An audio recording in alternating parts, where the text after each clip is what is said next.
어제 말씀을 하루 이렇게 우리가 걸렀더니 갑자기 막 새로운 사람들이 많이 나옵니다. 성경에서 굉장히 중요하고 이스라엘 역사, 특별히 남유다 역사에서 손에 꼽는 사람이 등장하는데 다름이 아니라 히스기야입니다. 히스기야는 누굽니까? 어제 우리가 보지는 않았지만 바로 그의 아버지 아하스의 대를 이어서 왕이 된 사람입니다. 우리 아하스를 한번 생각을 해봅시다. 이스라엘, 특별히 남유다의 못된 왕 중에 거의 세 손가락 안에 들어가는 사람입니다. 이 사람이 어느 정도의 수준이었나? 하나님한테 얻어맞고도 정신을 못 차리고 죽일 때까지 계속적으로 죄만 짓다 끝난 사람이죠. 그런데 그 죄의 영향력이 자기만 죄 짓고 끝나면 모르겠는데 이스라엘 백성들까지 다 죄를 짓게 만들었다는 게 이제 문제입니다. 대표적으로 왕이 되자마자 바알 막 전국에 다 퍼뜨렸고요. 뿐만 아니라 나중에는 이도저도 안 되니까 아수르의 신까지 도입을 해갖고 그것을 통해서 자기 나라를 뭔가 반동 종교 개혁을 하려고 했었죠. 성전도 뜯어고치고 그리고 이상한 신상들도 갖다 놨겠죠. 그런 모습 속에 이스라엘 백성들도 점점 더 이 아하스의 영향력을 받아서 같이 죄 짓는, 그래서 어느 것 하나 정말 선한 곳이라는 건 없는 사람이 바로 아하스였습니다. 그런데 신기하게 히스기야는 아버지하고는 전혀 비교가 될 수 없을 만큼 정말 하나님의 뜻을 따르는 사람, 하나님께서 세우신 선한 왕. 우리가 선한 왕 얘기하면 딱 나오는 사람이 몇 명 있죠? 히스기야, 요시야 이런 왕들인데 그 중에 한 명이 바로 이 사람입니다. 저는 그래서 진짜 이 생각을 해봤습니다. 어떻게 이렇게 말도 안 되는 이 구성이냐. 그리고 더 재밌는 게 뭐냐면 히스기야 아들이요, 여러분 문하세예요. 나중에 보면 그 사람도 거의 손에 꼽는 악인이잖아요. 아니 어떻게 이게 무슨 핑퐁도 아니고 이게 올랐다 내렸다가 이게 도대체 어떻게 말이 될까? 당연히 아들은 아버지를 닮는 것인데, 그죠? 그런데 왜 아버지는 그 모양인데 아들은 이렇게 정말 제대로 된, 이게 어떻게 가능했을까? 그래서 이제 학자들은 여기에 대해서 이제 고민을 하기 시작을 했어요. 그래도 뭔가 이유가 있지 않을까? 이유를 찾은 게 뭐냐면은 29장 1절에 이런 얘기가 나오는데 25세 왕이 됐고요. 여기 보니까 어머니의 이름이 아비야입니다. 그리고 아비야의 아버지가 스가랴예요. 그러니까 히스기야의 외할아버지가 스가랴입니다. 이 스가랴는 선지자나 아니면은 제사장 스가랴하고는 좀 다른 스가랴이긴 하지만 이 스가랴라는 말 자체가 사실 하나님을 기억한다는 뜻이 되고 마음에 새긴다는 뜻이 되고, 이 사람은 당연히 다른 족속의 사람이 아니라 예루살렘 그것도 유대 사람이었기 분명하기 때문에 아마 여호와 신앙을 제대로 가지고 있었던 그런 가문이 분명하겠다. 그렇다면은 이 아하스의 참 추악한 이 모습에도 불구하고 히스기야가 제대로 자라서 제대로 된 왕이 된 이유는 우리가 정확하게는 알 수는 없지만 어머니의 영향력이 클 것이라고 우리가 상상해 볼 수 있겠습니다. 그래서 어쨌든 히스기야는 왕이 되었습니다. 그리고 나서 히스기야가 제일 먼저 했던 일이 뭐냐? 이것을 우리가 좀 수요일 날 저녁에 좀 더 자세히 살펴보긴 하겠지만 성전 정화를 합니다. 성전을 깨끗하게 합니다. 이게 어떤 의미냐?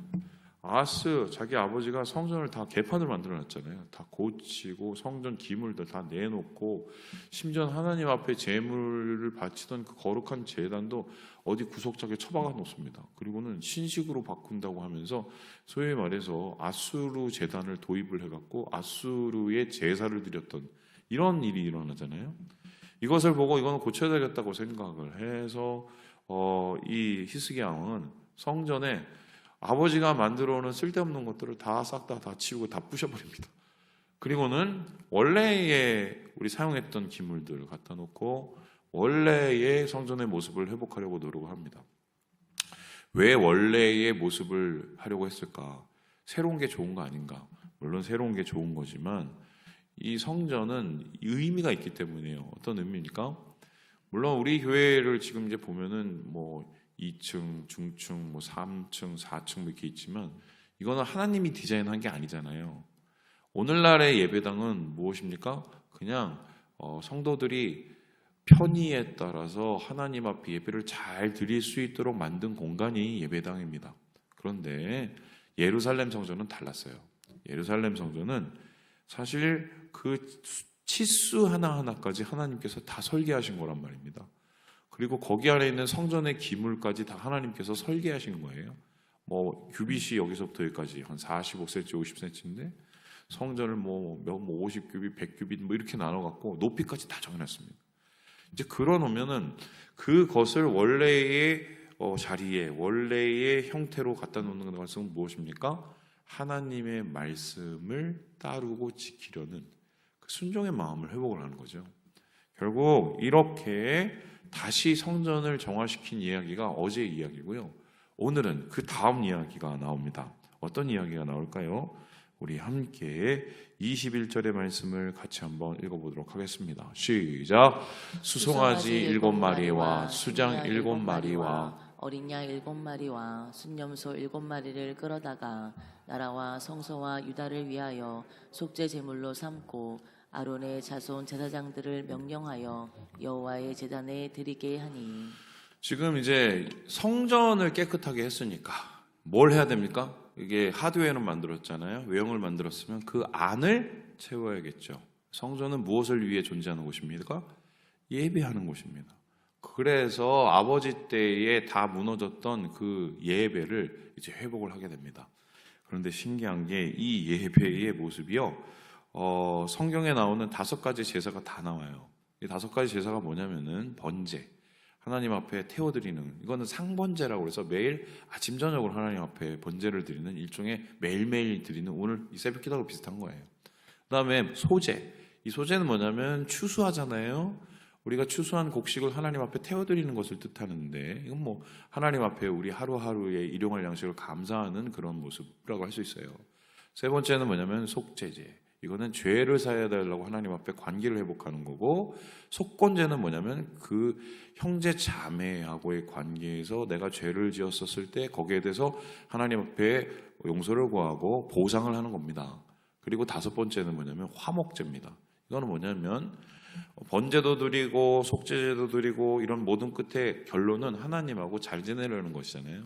하나님하고 더 잘 지내기 위해서 자원하는 심령으로, 하나님, 제가 하나님하고 더 잘 지내고 싶습니다 라는 마음으로 드리는 제사가 이제 화목제사죠. 이거는 뭐 의무적인 제사가 아닌데 하나님이 가장 기뻐하는 제사라고 할 수 있습니다. 요거를 다 합니다. 다 해요. 그래서 그 전에 완전히 아버지 때 완전히 끊겨버린 예배가 히스기야 때에 와서 완전히 다 회복되고 맙니다. 그런데 이것을 어떻게 하게 되었는가? 여기에 몇 가지 얘기가 있는데요.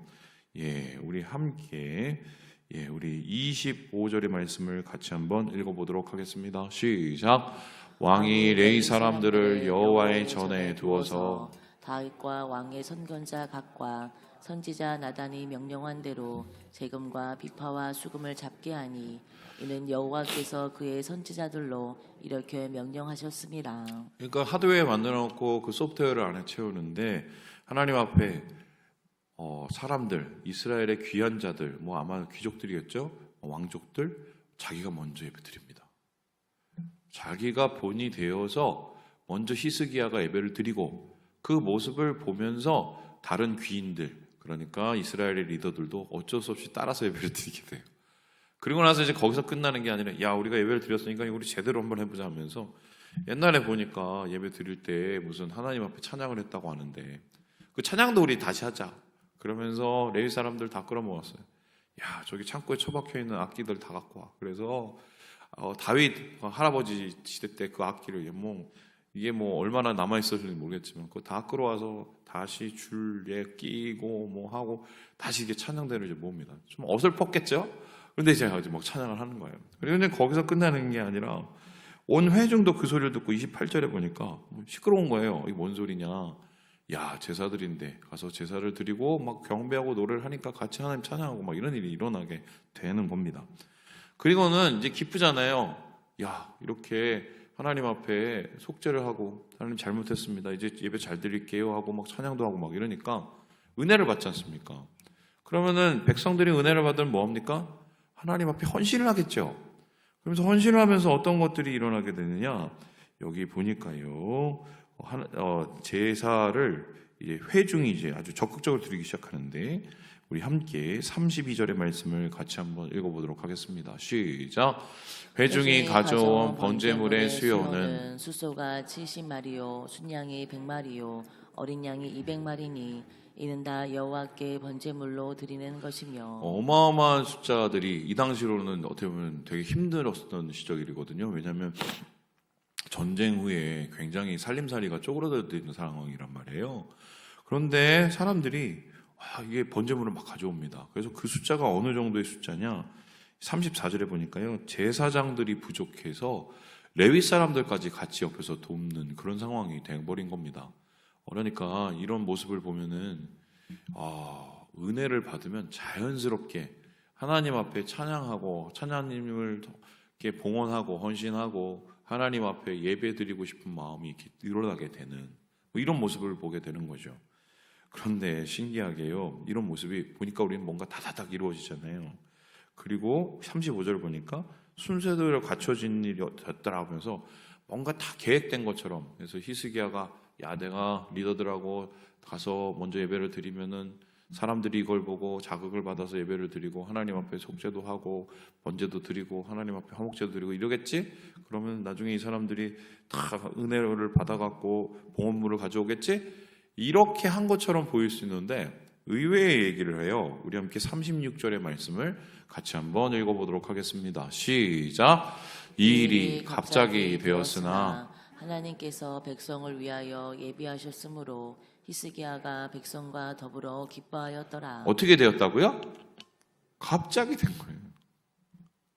그러니까 이게 계획에 따라서 1번 성전 정화, 2번 예배, 그것도 예배 드리는 방법은 뭐 이렇게 하고 막 노래하는 사람 불러다가 내가 먼저 하고 이런 거 계획 없이 그냥 히스기야는 하고 싶었던 걸 한 겁니다. 뭘 하고 싶었을까요? 야, 정말 예배를 드리고 싶은데 왜 지금 성전이 전 모양이라 일단은 치워. 야, 그리고 나 먼저 예배 드릴래. 그냥 마음이 불타는 거죠. 그 모습을 보고 자극을 받고 사람들이 도전을 받고 동참을 하고 은혜를 받고 봉헌을 하고 그리고 다시 완전한 예배들이 이제 회복되어 가는. 갑자기 이루어졌다는 거예요. 갑자기. 예전에 제가 김동호 목사님 되게 좋아했거든요. 김동호 목사님 이제 은퇴하셨는데 그래서 김동호 목사님 교회를 제가 조금 다녔던 적이 있어요. 한 3개월인가 다녔습니다. 그때 청년이었는데 김동호 목사님 그런 얘기 하셨어요. 어떤 얘기 하셨냐면 우리 교회에 자꾸 그 시스템과 프로그램을 이렇게 배우러 오시는 분이 있고 물어보시는 분이 있다고 이렇게 얘기하더라고요. 그래서 무슨 소리냐? 이 교회에 보니까 뭐도 있고 무슨 프로그램도 있고 뭐 제자양반 뭐 이렇게 돼 있고 또 어떤 또 행사들이 있고 막 이렇게 있고 기관들은 어떤 사역을 하고 뭐 이런 게 차곡차곡이 되게 잘 돼 있는 것처럼 보이나 봐요, 사람들이. 그래서 그거를 배우고 가르쳐 달라고 이제 오시는 분이 있다는 거예요. 실제적으로 이제 목회자들 분 중에는 이런 걸 배우러 다니시는 분들이 있어요. 어느 정도 배워야 되는 건 맞아요. 아예 모르는 분들은. 그런데 재밌는 게 그걸 배운다고 똑같이 한다고 그렇게 똑같은 일이 벌어지는 건 아닙니다. 그때 김동호 목사님 뭐라고 하셨냐면 그때 그 얘기 하셨어요. 우리는 이거를 만든 게 아니라 하다 보니 이렇게 됐다고. 이게 필요하다고 해서 그걸 하고 또 그게 또 일이 되고 또 이렇게 예배를 하다 보니 또 그게 늘어나고 그렇게 됐다는 거예요. 결론적으로 그때 김동욱 목사님 얘기가 뭐냐면 은혜를 받으려면 자연스럽게 모든 것이 이루어진다는 거예요. 그럼 이런 얘기가 되는데 시스템이 없어서 예배를 못 드리는 게 아니에요. 프로그램이 없어서 예배가 또 부흥이 안 되는 게 아니에요. 정확하게 말하면 히스기야 같은 사람이 없어서 그래요.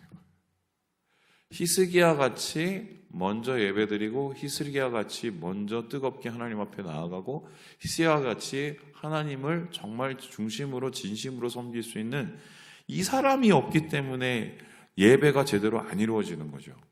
아무리 좋은 악기 갔다가 아무리 좋은 프로그램 갔다가 아무리 뭐 깃발 나는 걸 갔다가 한번 예배를 들어본다고 생각을 해봅시다.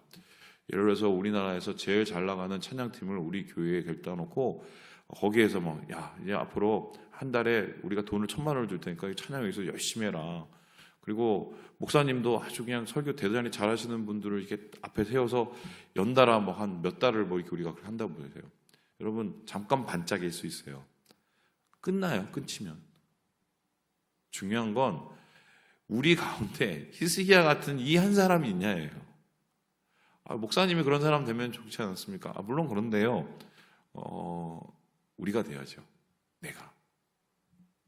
저부터. 히스기야 같이 의무적이 아니라 자원에서 기쁨으로 중심으로 사실 그 한 사람의 영향력이 이렇게 유대를 바꾸고 세상을 바꾸는 거죠. 공동체를 바꾸는 거예요. 예. 말씀을 마칩니다. 우리 사랑하는 여러분, 예배는 예배자를 통해서 세워져요. 예배자는 마음이 준비된 사람들입니다. 그 사람의 마음이 하나님 앞에 올려질 때 그것을 통해서 하나님은 공동체를 변화시키는 거예요. 오늘 히스기야의 이 예배의 회복을 다시 한번 바라보면서 우리의 마음과 중심을 돌아보고 진심으로 하나님을 예배하고 만나시는 오늘 하루 되시기를 주님의 이름으로 축원합니다.